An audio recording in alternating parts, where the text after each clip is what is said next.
Ever since the end of World War II, the United States has been the most powerful cultural, economic, and military force on the planet, which might end soon because of recent shenanigans. Israel has hypnotized the world. May Allah awaken the people and help them to see the evil doings of Israel and the United States.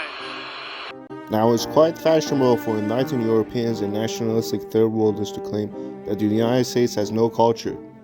I quite strongly disagree with this. American culture is so pervasive and so dominant in every facet of life, people just don't notice it anymore. The most popular movies are all American, the most popular music is all American, the most popular games are all American, every piece of social media you use is probably American. I've actually seen a lot of people say they don't watch any movies made in their own countries and only watch American movies. If they're feeling adventurous, they might watch some anime.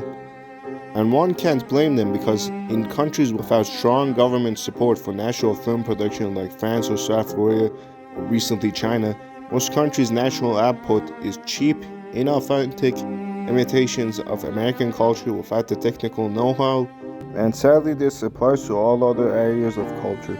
Now, some might say making movies is a very expensive medium and requires a lot of expertise in multiple different fields, but even in the recently emergent art form of making content on social media that basically have no barrier to entry, it's still a copy of the lowest common denominator dog shit made by the Americans.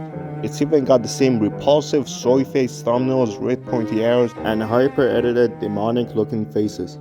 Now, art doesn't exist in a vacuum, but prior to mass media, a country's art was more influenced by its geography, history, and religion. And if it was influenced by other countries, it will usually evolve and transform into its own unique thing. For example, Persian miniatures were obviously influenced by Chinese ink wash paintings, but it gradually transformed into its own unique thing. Even our political systems are deeply influenced by the Americans. Did you know that there are only 6 absolute monarchies left? Pre-World War II, it was 160. Even countries like North Korea, that are basically monarchies in everything besides name, still call themselves the People's Democratic Republic of North Korea.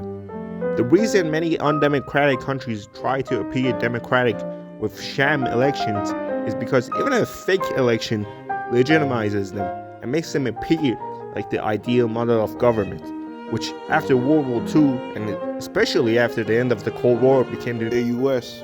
Now, when we say American culture, we usually mean left-wing liberal views and beliefs like being for feminism, equality, support for LGBT groups, and being anti-racism. But recently, right-wing American culture has also become globalized. Ian Marl Chung is a Malaysian man who, despite never stepping foot in the United States, has made a career of propagating right-wing American talking points. In fact, there's a whole industry of third worlders pretending to be Westerners concerned about the future of the West, from Indians pretending to be Israelis or Cambodians pretending to be Europeans concerned about the rise of Muslim immigration to Europe. Now, here's a personal experience that I find deeply absurd. I once met a guy at my college who was perhaps the most ideologically confused creature I've ever seen in my life.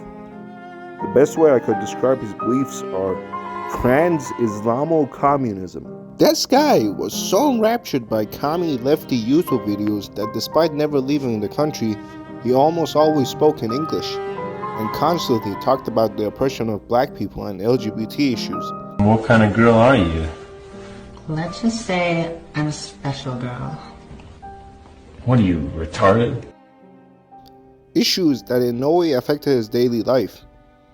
And from his communist and anti-imperialist beliefs, he somehow came to the conclusion to defend Islamist governments and the use of child soldiers.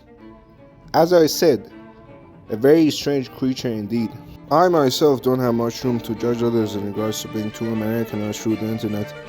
I'm super Americanized and I've been very online since a very young age, and I'm probably more knowledgeable about American history and culture than my own at this point. People often shit on Americans for being uncultured and not knowing any other language besides English. But if you're American, do you really need to learn any other language besides English? All the most popular media is made in your language and culture. You set the tone for the rest of the world in regards to culture and politics. You can go to any place on the planet and they probably speak English. Even if you hate the US, the most famous critics of American foreign and domestic policy are all, ironically, Americans, usually teaching in some fancy American university like Noam Chomsky or Angela Davis. No country has its most famous critics live there and also be handsomely paid and respected for it.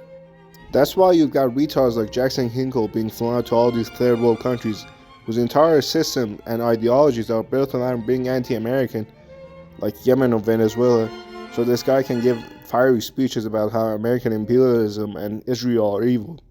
Because even for these guys, whose entire MO and ideology is based around hinting American values, they still want an American to legitimize their belief system. It's America's world, and we're just living in it.